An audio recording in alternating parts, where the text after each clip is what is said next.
না করলে দুর্নীতি হবে দেশের উন্নতি এই প্রতিপাদ্যকে সামনে নিয়ে দুর্নীতি দমন কমিশনের নির্দেশনায় ঢাকার দোহার উপজেলা দুর্নীতি প্রতিরোধ কমিটির উদ্যোগে ও উপজেলা প্রশাসনের সহযোগিতায় বিভিন্ন কর্মসূচি পালিত হয়েছে।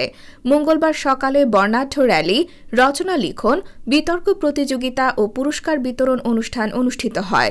এ সময় উপজেলা পরিষদ সভাকক্ষে আলোচনা সভার আয়োজন করা হয়। অনুষ্ঠানের শুরুতে দুর্নীতি প্রতিরোধে ছাত্র সমাজের ভূমিকা শিরোনামে রচনা লিখন ও সীমাহীন লোভী দুর্নীতির প্রধান কারণ এ বিষয়ে বিতর্ক প্রতিযোগিতা অনুষ্ঠিত হয়। দোহার উপজেলা দুর্নীতি প্রতিরোধ কমিটির সভাপতি অজয় কুমার রায়ের সভাপতিত্বে ও মোহাম্মদ আবুল কাশিমের সঞ্চালনায় প্রধান অতিথি হিসেবে উপস্থিত ছিলেন দোহার উপজেলা পরিষদ চেয়ারম্যান মোহাম্মদ আলমগীর হোসেন। বিশেষ অতিথি হিসেবে উপস্থিত ছিলেন উপজেলা নির্বাহী কর্মকর্তা মোহাম্মদ জাকির হোসেন, উপজেলা সহকারী কমিশনার মামুন খান, উপজেলা স্বাস্থ্য ও পরিবার পরিকল্পনা কর্মকর্তা মোহাম্মদ জসিম উদ্দিন, উপজেলা প্রাণী সম্পদ কর্মকর্তা মোহাম্মদ শামীম হোসেন।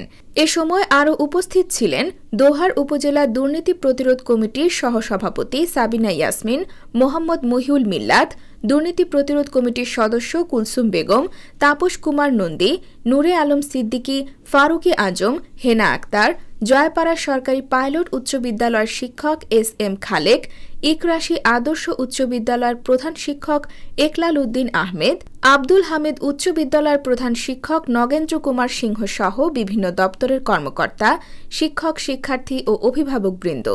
অনুষ্ঠান শেষে বিজয়ীদের মাঝে পুরস্কার ও সনদ দেওয়া হয়।